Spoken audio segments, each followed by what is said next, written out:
Samples, chicos, para estos teclados. Como pueden ver, les muestro la lista de qué sonidos tenemos para estos teclados, para el Caustic, para el Core M3, Core TR, Core M50. Tenemos para el Casio MZX500, Chrome, PA700, PA600, XPS10, XPS30 en SF2. Del PA600 le hace a todos los demás Core PA.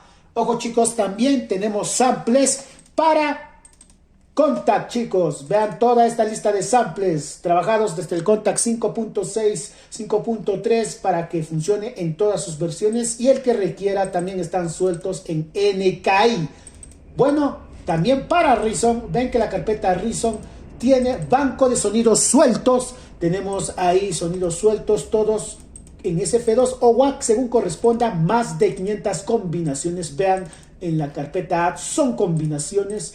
¡Wow! Y programaciones en vivo en dos grupos, el mismo pero para cambiar pad, porque también se tiene que configurar para cambiar los pads, o sea, listos para tocar. Ahora hay algo también genial que quiero mostrarles. Los samples optimizados es genial.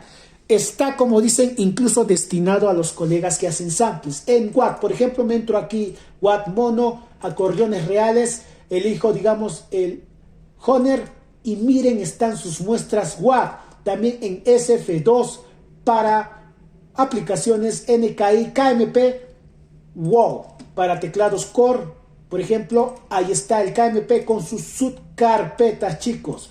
O sea, para todo teclado, incluso para que tú mismo samples si está en formato WAV.